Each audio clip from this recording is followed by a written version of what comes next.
O Gigante Animado, desenhos da Patrícia, animações do Henrique. Vamos ver, vamos começar.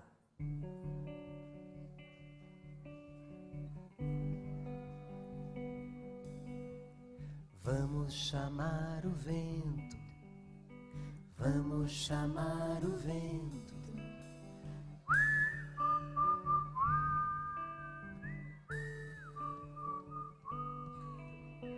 Vamos chamar o vento, vamos chamar o vento.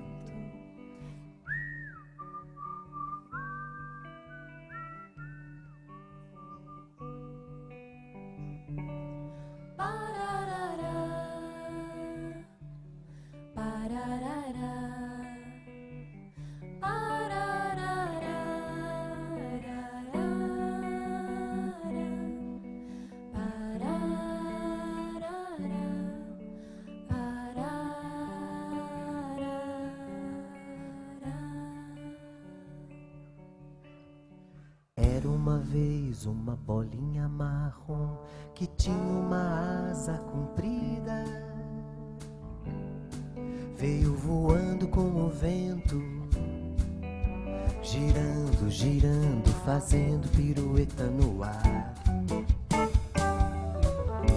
Voou, voou, voou, e quando o vento parou, a bolinha foi descendo devagar.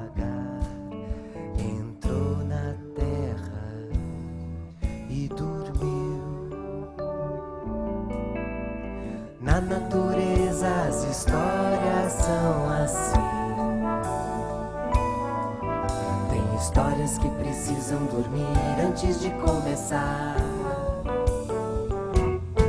E veio a chuva, e veio o sol, e como diz o locutor de futebol, o tempo passa e o tempo passou, até que um dia a bolinha acordou e a transformação começou. Primeiro apareceu uma pontinha virada pra baixo que perguntou: que é que eu faço, que é que eu faço, aonde eu vou?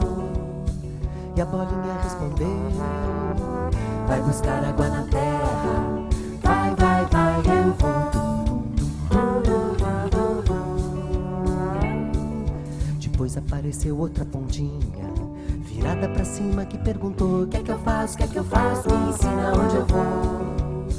E a bolinha respondeu: vai buscar a luz do sol, mas como é que eu vou trazer folhas? Chegando lá você vai ver.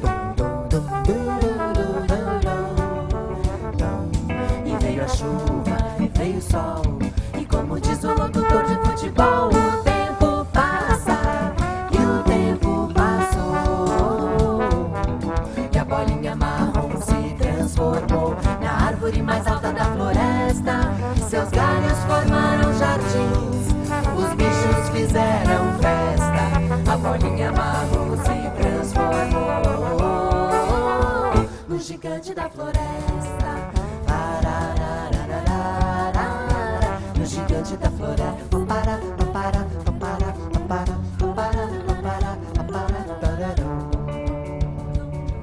Um dia, um índio que passava por aqui, que falava tupi-tupi-guarani, olhou, olhou, olhou, olhou e disse: Iba, jequi, jequitibá, iba, iba, iba, jequi, jequi, jequi.